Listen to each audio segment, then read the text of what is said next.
My golden brother got everything parents funded his entire life. At Christmas, he learned I secretly sold my startup for $35 million. He sobbed on the floor demanding $20 million while Mom screamed I ruined his life. I am Victor, 32 years old, and for as long as I can remember, I have been the invisible scaffolding holding up my own family. You know how every family has a dynamic? A role that you are assigned at birth, without your consent, and you are expected to play it until the day you die. In my house, there were only two roles that mattered: the golden child and the shadow. I was the shadow. My older brother, Preston, who is 34 now, was the golden child. He was the sun around which my parents orbit completely and unconditionally. It is a strange thing to grow up knowing that your parents' love is not a baseline guarantee, but rather a scarce resource that has already been entirely allocated to someone else. It changes the way you view the world. It wires your brain differently. I learned very early on that if I wanted anything in life, from a warm meal to a basic sense of security, I had to manufacture it myself. Let me paint a picture for you so you understand exactly what I mean. We grew up in a very comfortable, upper-middle-class suburb. Money was not an issue, but the allocation of that money was aggressively one-sided. When Preston was 18 years old, he got his driver's license. My parents threw a massive party and surprised him with a brand-new, custom-ordered sedan. It was beautiful, leather seats, the whole package. 3 weeks later, Preston took it out to a party, drank too much, and wrapped that beautiful, expensive car around a telephone pole. Thankfully, he was completely uninjured. He walked away without a scratch. When the police brought him home, I watched from the top of the stairs. I expected yelling. I expected punishment. I expected my father to lose his mind over the tens of thousands of dollars just flushed down the drain. Instead, my mother fell to her knees, hugging Preston, crying hysterically, thanking God her precious boy was safe. My father patted him on the back and told him not to worry about the police or the insurance. They hired a premium lawyer to make the DUI charge disappear. 2 months later, there was a brand new SUV sitting in the driveway for Preston. Because, as my mother said, he needed something larger and safer to drive. Now, contrast that with my reality. When I was 19, I was working 2 minimum wage jobs while going to community college. I drove a beat-up, rusted-out hatchback that I bought myself for $800. It was December in Chicago. If you know anything about Chicago winters, you know the cold does not just chill your skin, it sinks into your bones and aches. During one of the worst blizzards of the year, the heater in my junk car completely died. I took it to a mechanic, and he told me it would cost $200 to fix. I had exactly $12 in my checking account. I went to my parents. It was the first time I had asked them for money in years. I stood in their warm, perfectly decorated living room, shivering, and asked if I could borrow $200 just to fix my car heater so I could drive to work without getting frostbite. My father looked at me over his newspaper, sighed as if I had just asked him to donate a kidney, and gave me a lecture on financial responsibility. He told me that bailing me out would ruin my work ethic. My mother chimed in from the kitchen, saying that facing adversity builds character and that I should learn to budget better. They denied me the $200. For the next 3 months, I drove to work wrapped in a sleeping bag, my breath freezing on the inside of the windshield. One night, the car broke down completely, and I had to walk 3 miles home in a snowstorm. I remember feeling the ice crystallizing on my eyelashes, my feet going numb inside my cheap boots. But the physical cold was absolutely nothing compared to the emotional freezing happening inside my chest.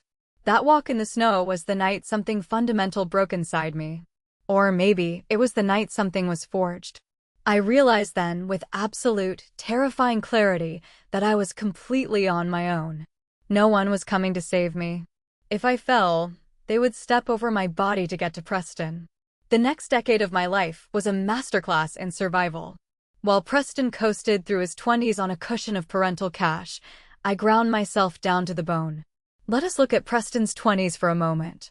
After a mediocre run in college, which my parents fully paid for, he decided he wanted to be an entrepreneur.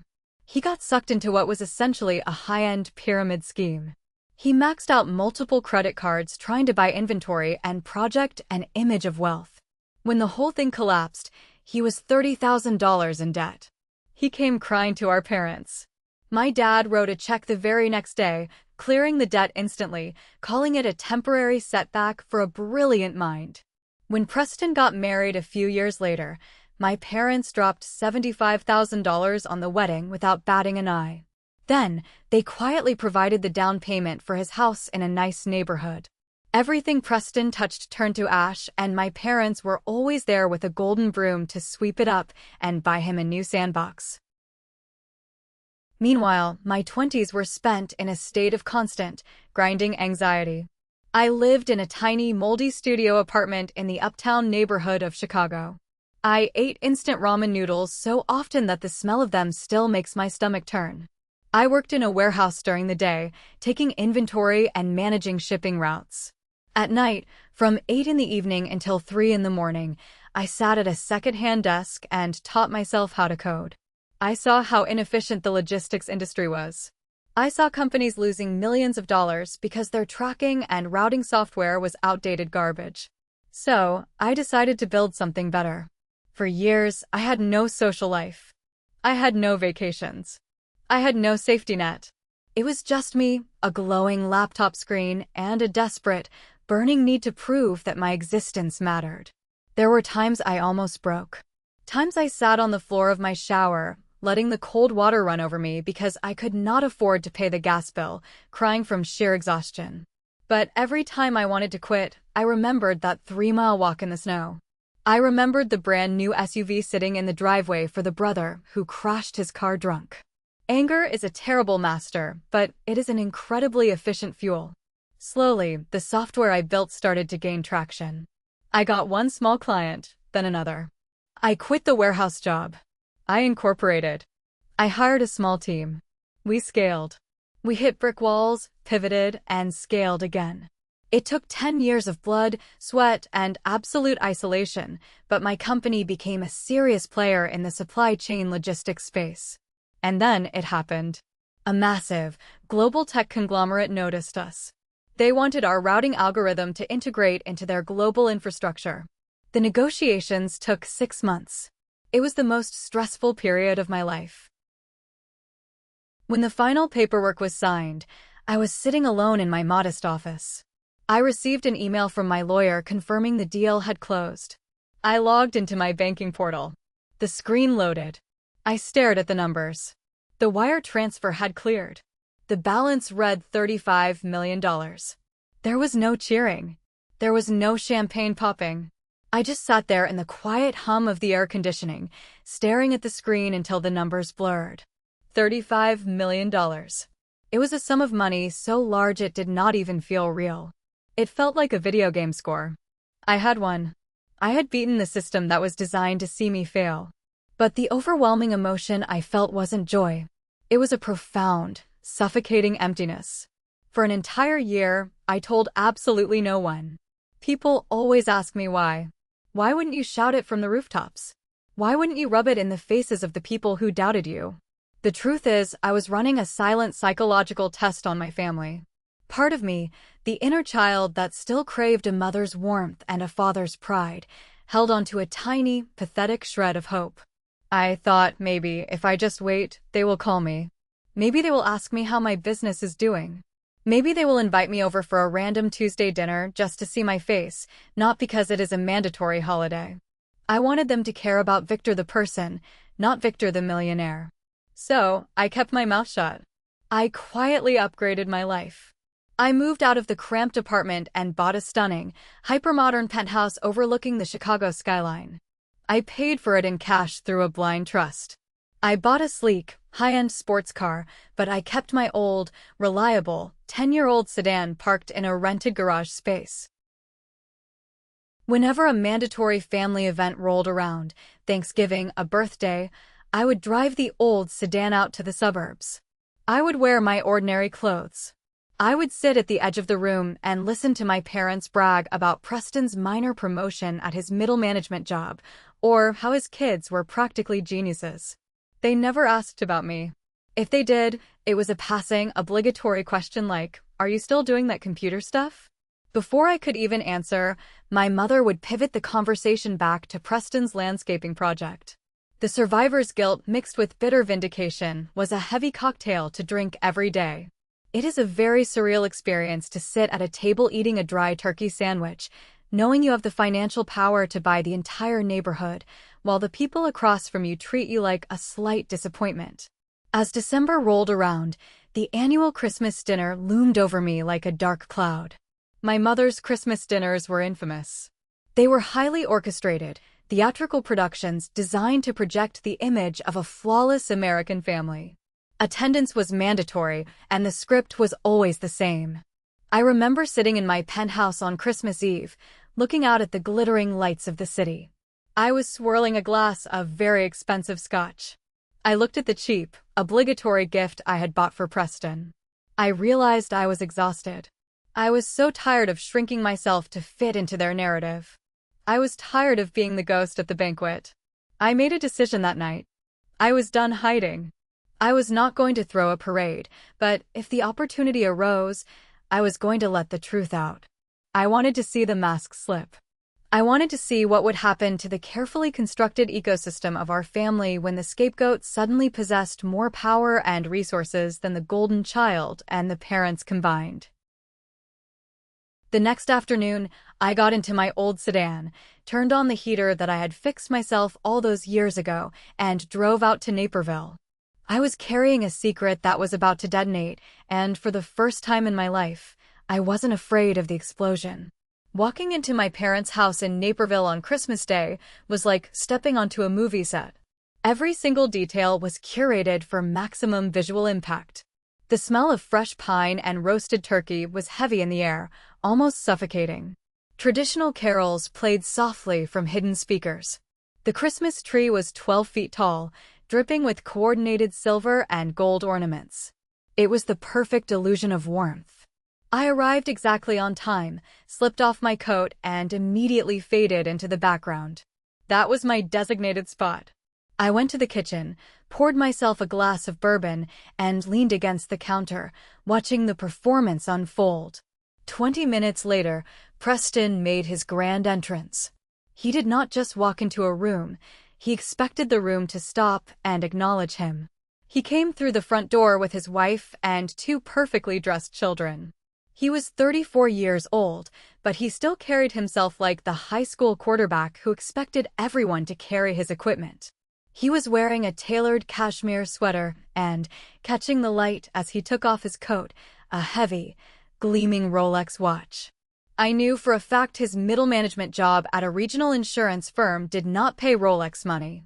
That was undoubtedly a quiet, early Christmas gift from my father, funded by his retirement accounts, to ensure Preston looked the part of a successful man. Instantly, my parents swarmed him. My mother practically shoved me aside to get to him, fussing over his hair, asking if the drive was too stressful. My father beamed, clapping him on the shoulder, offering him the good scotch that was usually kept locked in the cabinet. We eventually migrated to the living room. I sat in a high-backed armchair in the corner, holding my drink, functioning as a human tape recorder. Preston immediately took center stage. He started complaining. That was his favorite hobby. Despite having his debts cleared, his house down payment gifted, and his wrist wrapped in luxury, Preston always played the victim of a cruel, demanding world. He loudly lamented about his boss, claiming the man was an idiot who did not appreciate Preston's vision. He complained about the economy, about how unfair the tax brackets were for hardworking guys like him. He whined that his end-of-year bonus was only $10,000, which he claimed was a massive insult. It is just so incredibly stressful, you know? Preston sighed heavily, sinking into the plush sofa. I am carrying the weight of the whole department on my shoulders. I just wish the universe would cut me a break for once. My mother patted his knee sympathetically. Oh, honey, I know. You work too hard. You have always been so driven. They just don't value your brilliance. I took a slow sip of my bourbon. The hypocrisy was so thick you could cut it with a chainsaw. The man had never faced a true consequence in his entire life. If he fell, A mattress of cash was immediately deployed to catch him. Yet here he was, agonizing over a $10,000 bonus, while sitting in a house he didn't fully pay for. I looked at my father, waiting to see if he would correct this delusion. My father just nodded solemnly in agreement with Preston. I remained completely silent. I did not roll my eyes. I did not scoff. I just watched them. The perfect, insulated bubble of their shared delusion. But the timer was ticking down. Dinner was announced. We moved to the formal dining room. The table was groaning under the weight of an absurd amount of food. Crystal glasses, silver cutlery, the works. I took my usual seat at the far end of the table, near the kitchen door, essentially the service entrance. The conversation flowed around me, mostly revolving around Preston's kids and his upcoming plans to remodel his kitchen, which I assumed my parents would be financing. Then an unexpected variable entered the equation. My Aunt Margaret. She was my mother's younger sister, and she was the black sheep of her generation. She was sharp, observant, and had zero tolerance for my mother's pretentious displays. Margaret was the only person in the family who ever looked at me like a human being. During a lull in the conversation, while my mother was passing the gravy boat, Aunt Margaret leaned forward, looking directly down the table at me. "So, Victor," she said, her voice cutting clearly through the soft background music. "How is that little computer project of yours coming along? You have been working on it for years. Any breakthroughs?" The entire table went silent. It was as if someone had hit the mute button on the universe. My mother froze, holding the gravy boat midair. My father looked mildly annoyed that the spotlight had shifted. Preston paused with a forkful of turkey halfway to his mouth, looking at me with a mixture of confusion and mild disdain, as if trying to remember who I was. I looked at Aunt Margaret. She gave me a tiny, encouraging nod. I set my fork down. I took a breath. My heart was beating steadily. There was no panic, just a cold, clinical focus. "It is going well, Aunt Margaret." "Better than expected, actually," I said, my voice completely level. "I wrapped up the project last year." "Oh," my mother chimed in, her tone dripping with fake, forced politeness. "Did you finally get a normal job then? We have been telling you for years that sitting in front of a screen all night wasn't a real career." I looked my mother dead in the eyes. I didn't raise my voice. I didn't sound angry. I simply delivered the data. "No, Mom. I didn't get a job. I sold the company." Preston let out a short, mocking laugh. "Sold it? To who?" "Somebody needed a new website for their bakery." "To a global supply chain conglomerate," I replied, ignoring his tone. My father finally tuned in, his brow furrowing. "A conglomerate? Victor, what are you talking about? How much did you sell this little software thing for?" I let the silence hang for exactly 2 seconds. $35 million, I said. The reaction was not immediate. It was like I had spoken in a foreign language. The human brain takes a moment to process information that violently contradicts its established reality. My mother blinked rapidly, her mouth slightly open. 35,000, she corrected, her voice trembling slightly. "No, 35 million. Cash." The deal closed 12 months ago. The microscopic shifts in the room were fascinating to watch. The clatter of Aunt Margaret setting her wine glass down with a satisfied smile. The way my father's face drained of color, his mind frantically trying to calculate the magnitude of that number. And then, there was Preston. The smirk on his face did not just fade, it melted away, replaced by a look of sheer, unadulterated shock. He looked at me, then at my parents, then back at me. His pristine, perfectly curated world, where he was the undisputed king and I was the lowly peasant, had just been vaporized by a single sentence. "You're lying," Preston whispered, his voice cracking. "That's impossible. You're a nobody. You live in a dump." "I lived in a dump because I was bootstrapping a tech company, Preston," I replied calmly. "I live in a penthouse overlooking the lake now. I just drove the old car here because I didn't want to make a scene." The reality finally hit the table. It was heavy, suffocating, and absolute. The anvil had dropped. What happened next is a sequence of events I have replayed in my head 1,000 times. If you put it in a movie, People would say it was unrealistic, too dramatic. But desperate, entitled people do not behave rationally when their worldview is shattered. Preston pushed his chair back. The wood scraped loudly against the hardwood floor. He stood up. His hands were trembling violently. His breathing became shallow and rapid. He looked like a man having a severe allergic reaction to reality. 35 million, he muttered, his eyes wide and unfocused. 35, no.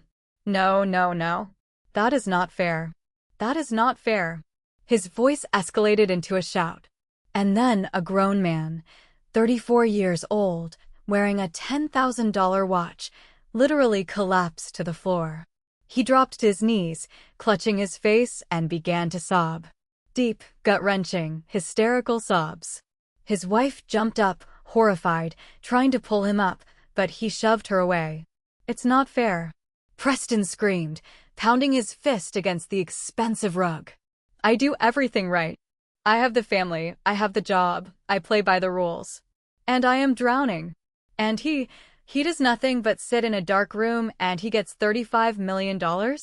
Why does he get to win? I sat perfectly still, watching him thrash on the floor. I felt no pity. I felt absolutely nothing. It was like watching an animal at the zoo. My mother snapped out of her shock. She flew out of her chair, rushing to Preston, dropping to her knees to cradle his head, shooting me a look of pure, venomous hatred. Look what you have done, she shrieked at me. Look at your brother. Are you happy now? You ruined his Christmas. I simply answered a question, Mom, I said coldly. Preston suddenly lifted his head, his face red and blotchy with tears. He pointed a trembling finger at me. You owe me, he choked out. You owe me, Victor. You have 35 million. I am struggling. You need to give me at least 20 million. Right now. You need to fix my life. The sheer audacity of the demand hung in the air. $20 million.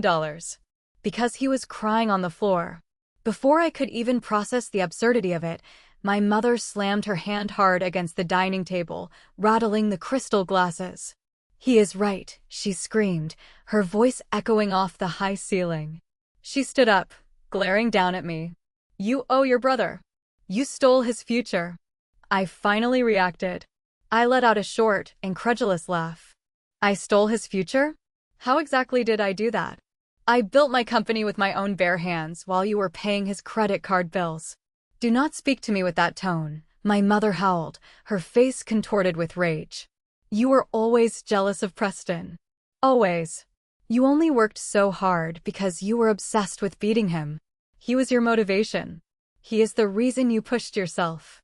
Therefore, you owe him this success. It belongs to the family. I looked at my father, expecting him to step in, to inject some logic into this madness.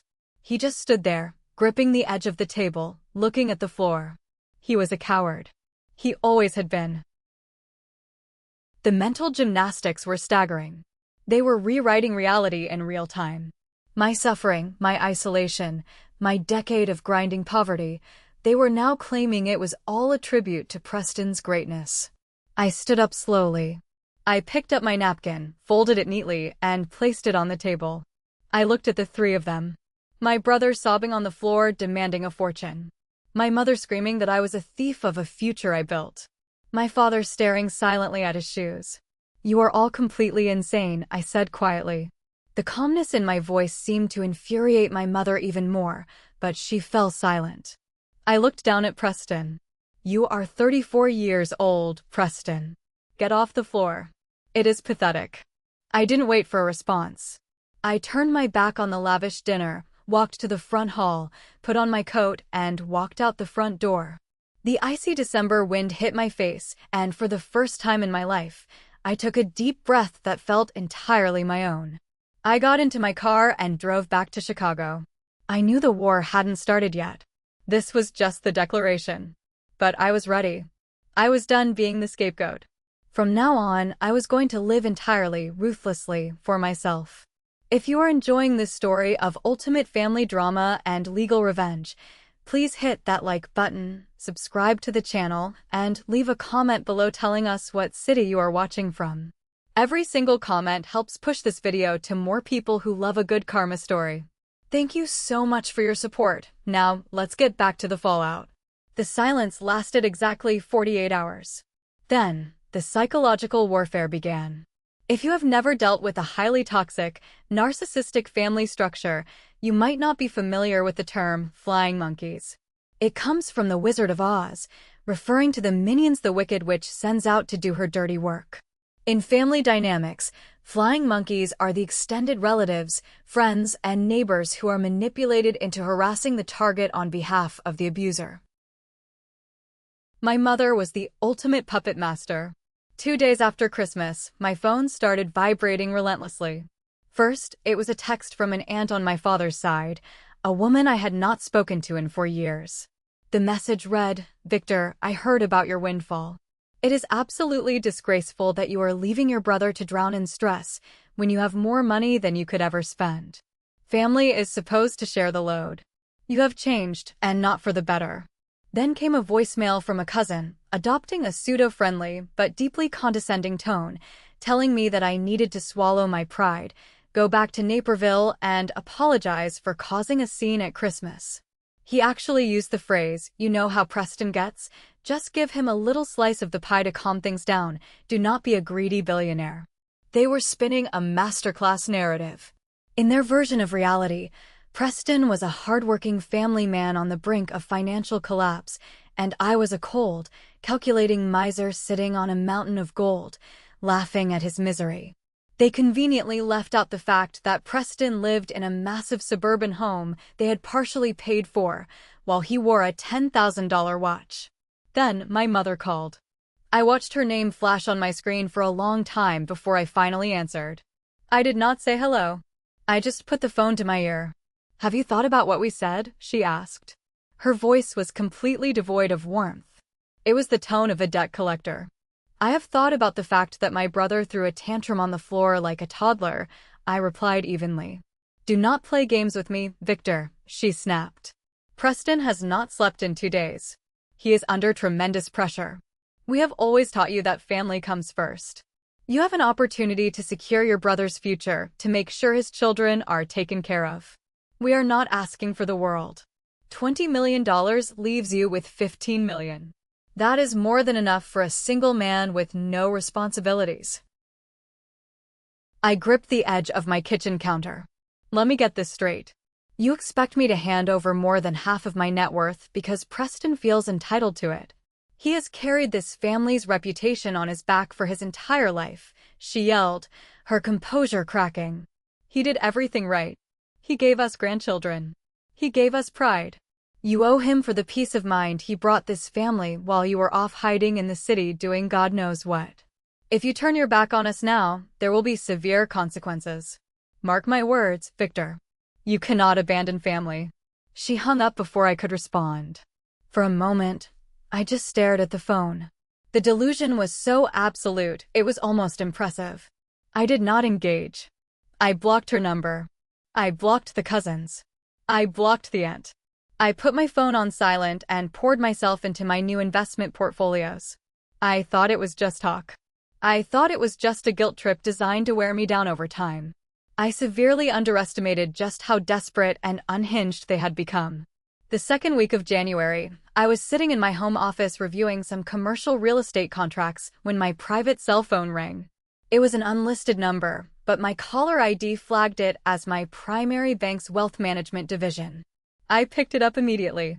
"Mr. Victor, this is the Senior Fraud Prevention Unit," a very serious, clipped voice said. "Are you currently trying to initiate a wire transfer of $20 million from your legacy checking account to a third-party account?" My blood ran completely cold. The room seemed to tilt slightly. "No," I said, my voice barely a whisper. "I am not initiating any transfers. Block it immediately." "The transaction is already frozen, sir," the agent replied smoothly. "Our algorithm flagged it due to the size of the transfer and the IP address origin. However, the individuals attempting the transfer possessed your full social security number, your mother's maiden name, and the answers to your childhood security questions. They also attempted to impersonate you on a phone call with a junior representative at your hometown branch, claiming you had lost access to your two-factor authentication device. I felt physically sick. The pieces snapped together in my mind with terrifying clarity. The legacy checking account was an old account I had opened when I was 18, back when I still lived at my parents' house. It was the account that initially received the $35 million buyout before I began dispersing the funds into secure trusts. I had left a few million in there for liquidity. My parents had my social security number from old tax documents they had kept. They obviously knew my mother's maiden name. And my security questions? Name of my first pet, the street I grew up on. They had all the keys to the back door of my life. They tried to take 20 million, I said, repeating the number just to make sure I heard it right. Yes, sir. Initiated toward an account registered to a Preston. I closed my eyes. The entitlement had mutated into outright, brazen criminality. My own mother and father had sat at their computer in Naperville, typed in my social security number, and actively tried to steal $20 million from me. If the bank's automated systems had not flagged the unusual IP address and the sheer volume of the request, they might have actually gotten away with it, or at least caused a massive legal nightmare to reverse it. Lock down everything, I told the agent. Freeze all accounts associated with my social security number. Issue new credentials. Do not authorize a single penny out of any account unless I am physically standing inside a branch with 2 forms of government identification. After I hung up, I experienced my first real panic attack. My chest tightened until I could barely breathe. I stumbled to the bathroom and splashed freezing water on my face. This was not a family dispute anymore. This was a felony. They were willing to risk federal prison to take my money and give it to Preston. The betrayal was so profound it felt like a physical knife in my ribs. I had spent my whole life accepting that they did not love me.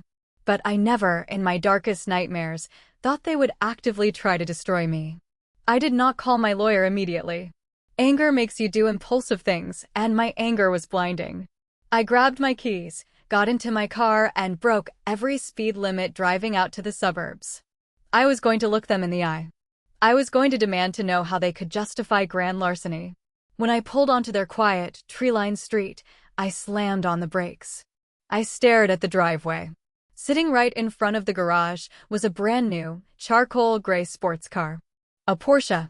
I know cars. This was a high-end model, easily pushing $150,000 with custom trims. The dealership tags were still on the back. I parked my car haphazardly on the street and marched up the driveway. The front door opened before I even reached the steps. Preston stepped out, wearing a smug, infuriating grin. He was jingling a set of heavy car keys in his hand. Nice ride, right? Preston said, leaning against the doorframe. Decided I needed a little pick-me-up after the stress you put me through. My mother and father appeared behind him in the foyer. They did not look guilty. They looked defiant. Where did you get the money for that car? I demanded, my voice shaking with rage. My mother crossed her arms. We bought it for him. He deserves something nice after how horribly you treated him. With what money? I stepped closer. Because I just got off the phone with the fraud department at my bank. I know exactly what you tried to do this morning. My father finally had the decency to look slightly uncomfortable, looking away toward the neighbor's yard. But my mother did not flinch. She stared right back at me. The bank system glitched, she said, her voice completely flat, devoid of any shame. The transfer did not go through. So, your father and I went to our local branch, pulled from our retirement, and took out a second mortgage on this house to buy the car in cash. We consider it a temporary advance. An advance, I repeated, my brain struggling to process the sheer audacity. Yes, she said sharply. Since you are being so incredibly stubborn and selfish, we had to take matters into our own hands to make sure your brother is taken care of. You can just wire us the $150,000 to reimburse us, along with the rest of the $20 million you owe him. Do not make this harder than it has to be, Victor. They had mortgaged their own home, risked their own retirement, to buy an adult man a luxury sports car, operating under the absolute delusion that they could force me to pay for it. I looked at Preston, who was still grinning, twirling the keys. I looked at my father, silent and compliant. I looked at my mother, her eyes burning with righteous entitlement. And right there, standing on the concrete driveway, something inside me completely and finally snapped. The anger evaporated. The hurt vanished. The desperate, pathetic little boy who just wanted his parents to love him died on that driveway. What replaced him was a feeling of absolute, chilling clarity. They were not my family. They were parasites. And you do not negotiate with parasites. You eradicate them. I did not yell. I did not argue. I just turned around and walked back to my car. "We are expecting that wire transfer by Monday, Victor," my mother called out after me. "Do not test us." I got into my car, started the engine, and drove away without looking in the rearview mirror. I drove back to the city in complete silence. The emotional bleeding had stopped. The surgical phase was about to begin. The immediate aftermath of the driveway confrontation was a dark, hollow period. I spent 2 weeks completely isolated in my penthouse. I ordered groceries delivery, kept the blinds drawn, and stared at the ceiling. I was mourning. Not the loss of my family, because you cannot lose something you never truly had, but the loss of the illusion. I was grieving the absolute finality of it all. When you realize that the people who brought you into the world are fundamentally broken and inherently toxic, it unmoors you. I lost weight. I stopped checking my business emails. I just existed in a void of exhaustion. One afternoon, forced out of the apartment by a necessity to sign some physical documents at a downtown office, I stopped at a small coffee shop. I was standing in line, looking like a ghost, when someone tapped my shoulder. It was Russell.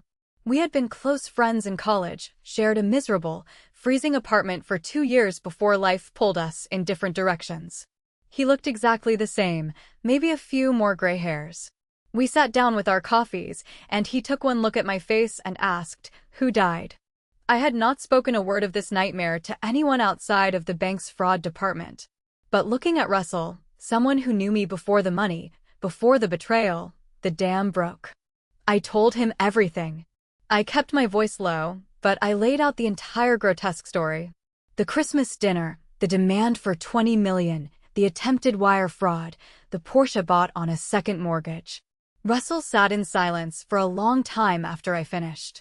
He did not offer empty platitudes. He did not tell me that family is family and that I should try to forgive them. He looked me dead in the eye and said, "Victor, you are looking at this like a wounded son. Stop it. Look at this like the CEO who built a $35 million company from scratch." I frowned. "What do you mean?" "I mean, if a rival company tried to hack your servers, steal your assets, and blackmail your employees, what would you do? Would you cry about it? Would you try to understand their childhood trauma?" "No," I said instantly. "I would crush them legally and financially so they could never threaten my enterprise again." "Exactly," Russell leaned back. "Biology does not grant a license for abuse. Blood does not excuse a felony.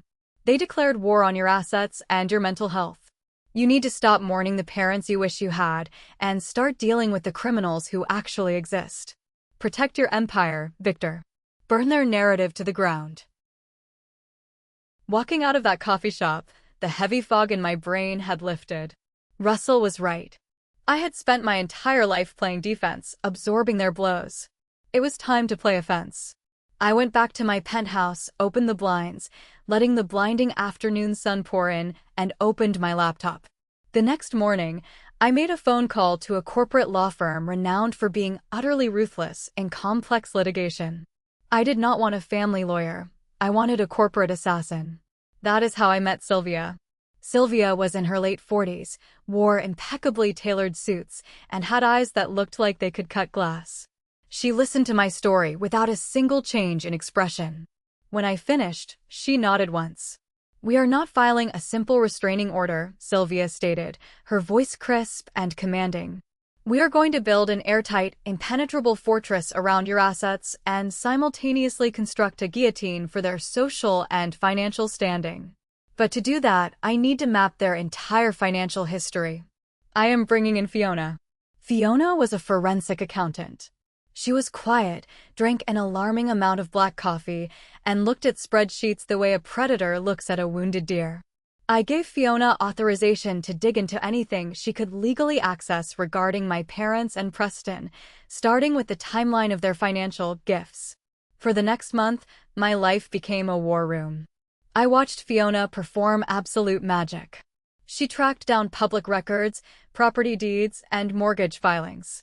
She built a timeline that was staggering in its blatant favoritism. She documented the $75,000 wedding, the clearance of Preston's credit card debts, the down payment on his house, and most importantly, the fresh second mortgage my parents had taken out just weeks prior.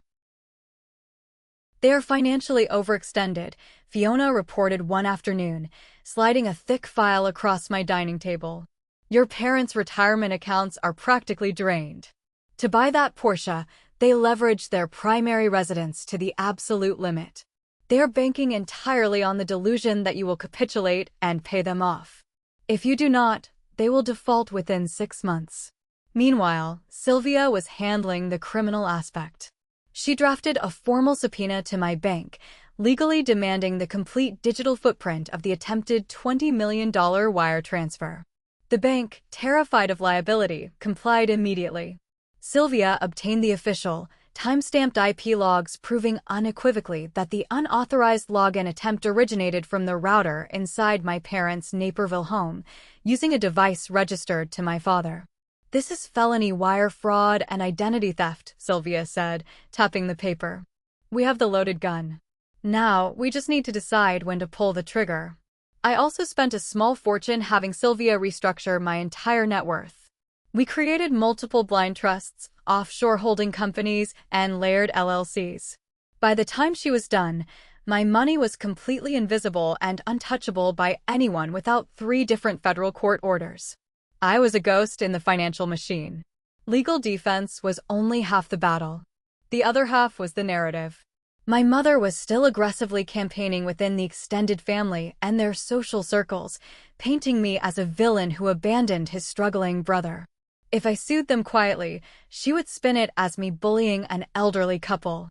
I needed to control the story publicly, but without looking petty. I hired a high-end public relations consultant and arranged an exclusive interview with a major, highly respected business magazine. They had been requesting a profile on the mysterious founder behind the $35 million logistics buyout for months. I finally said yes. I did not mention my family's current crimes in the article. That would look vindictive. Instead, I focused entirely on the struggle. I talked about working in the warehouse, living in the freezing studio apartment, walking 3 miles in the snow when my car broke down. I explicitly, carefully detailed how I built the company 100% independently, without a single dime of outside investment or family support. I praised the virtues of self-reliance and the grind of poverty. When the article was published online and in print, it went viral within the industry. But more importantly, I made sure a physical copy was mailed to every single aunt, uncle, and cousin who had texted me.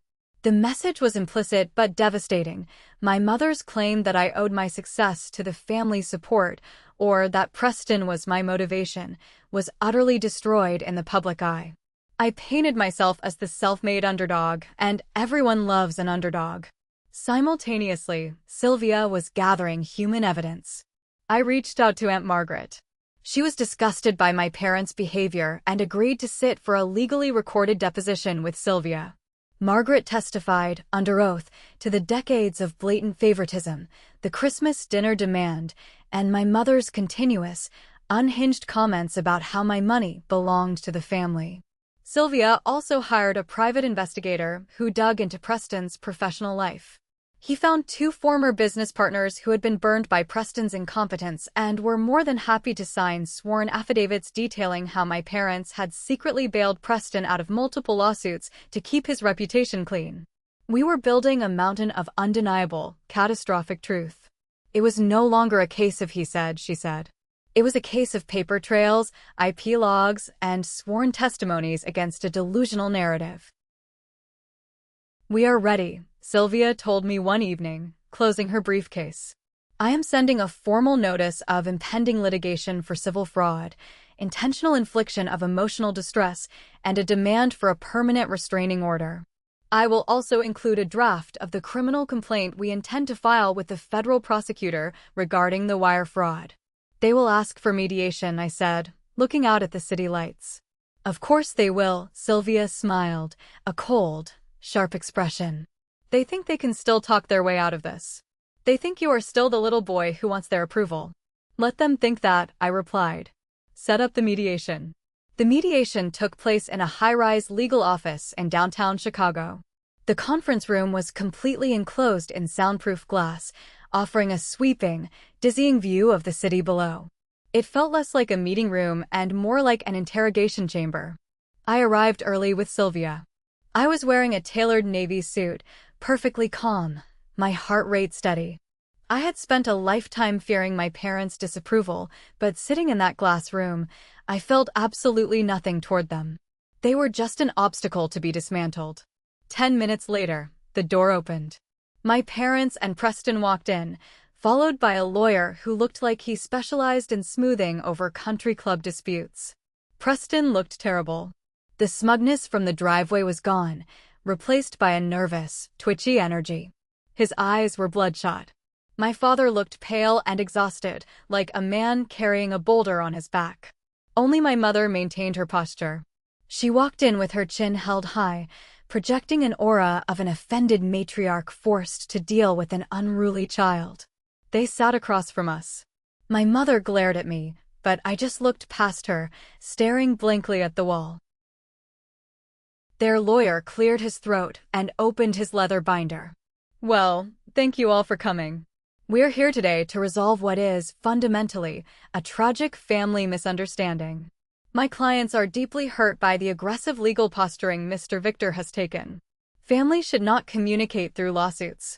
My clients are willing to forgive the disrespect and drop their claim for the $20 million, provided Mr. Victor agrees to a modest, one-time familial support payment of $5 million, and we put this ugly business behind us. It was a staggering display of arrogance. They were caught trying to steal $20 million, and their opening move was to generously offer to settle for $5 million, acting as if they were doing me a favor by forgiving my disrespect. Sylvia did not laugh. She did not interrupt. She let the man finish his speech, letting the silence stretch out until it became deeply uncomfortable. Then, Sylvia placed her hands flat on the polished oak table. Are you finished? She asked, her voice dropping the temperature in the room by 10 degrees. The opposing lawyer blinked, slightly thrown off. Yes. We believe that is a fair path to healing. There will be no healing, Sylvia stated flatly. And there will certainly be no payment of $5 million, nor 5 cents. We are not here to negotiate a payout. We are here to offer your clients one single opportunity to avoid federal prison and complete financial ruin. Sylvia opened her briefcase. It was a methodical, terrifyingly precise movement. She pulled out a thick red folder and slid it across the table until it rested directly in front of the opposing lawyer. Exhibit A, Sylvia said. Certified, time-stamped IP logs from my client's banking institution, confirming an unauthorized attempt to wire $20 million. The IP address resolves to your client's home router. The device used was registered to the father. This constitutes felony wire fraud and identity theft under federal law.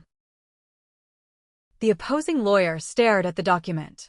The color completely drained from his face. He looked at my parents, his eyes wide with panic.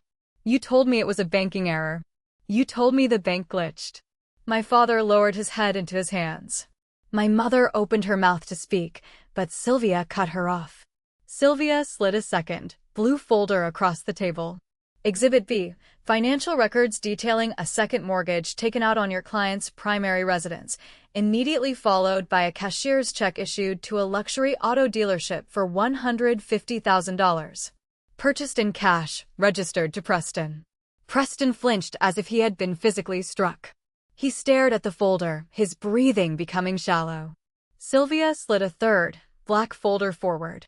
Exhibit C, sworn, notarized affidavits from family members and former business associates, detailing a decades-long pattern of financial mismanagement, enabling, and severe emotional manipulation.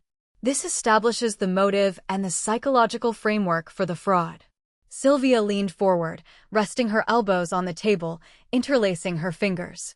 She looked directly at my mother. "You do not have leverage here," Sylvia said, her voice quiet but ringing with authority. "You are not the victims. You are perpetrators of a serious financial crime. If we walk out of this room without an agreement, my first call is to the United States Attorney's Office to hand over this evidence. My second call is to file a civil suit that will freeze every remaining asset you possess." The room was so quiet you could hear the hum of the ventilation system. The illusion was shattered. The grand, powerful matriarch and the golden child were suddenly reduced to exactly what they were: common thieves caught red-handed. "You would not," my mother whispered, her voice finally breaking, looking at me with wide, terrified eyes. "Victor, you would not send your own mother to prison." I looked at her, my face completely blank. "You tried to steal my life. I am just protecting what is mine." The opposing lawyer immediately asked for a recess. He pulled my parents and Preston out into the hallway.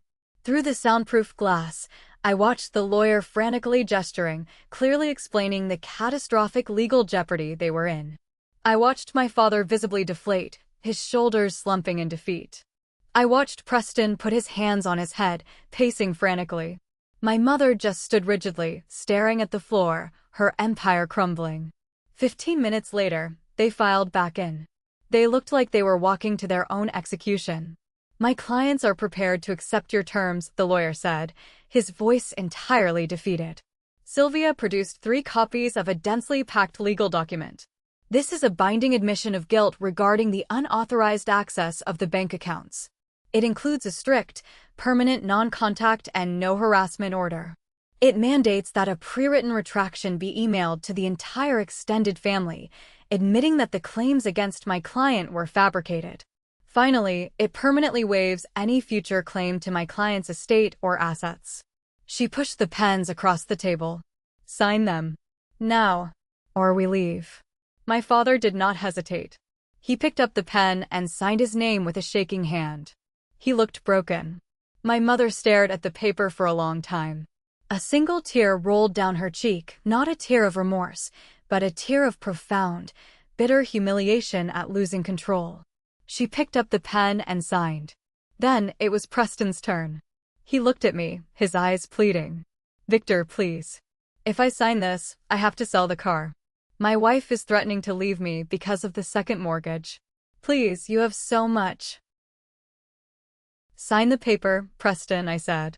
It was the last sentence I would ever speak to him. He sobbed, a pathetic, wet sound, and scrawled his name on the line. Sylvia collected the documents, verified the signatures, and put them in her briefcase. We stood up. I buttoned my suit jacket. I did not look back as I walked out of the conference room, out of the building, and into the crisp, biting wind of the Chicago afternoon. Preston sold the Porsche 2 weeks later at a massive loss to help cover the payments on the second mortgage my parents had foolishly taken out.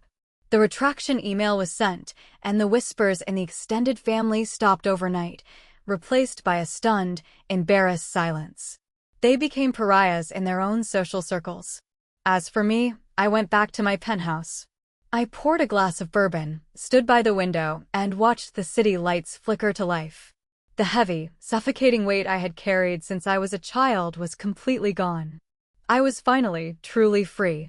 Looking back at the empty chairs they used to occupy in my life, I don't feel a single ounce of regret.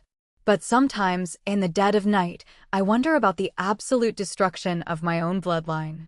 Am I the asshole for letting the legal system burn my family to the ground, or did they light the match themselves? Thank you for watching. If you haven't subscribed yet, please hit that button to support the channel and drop your verdict in the comments below.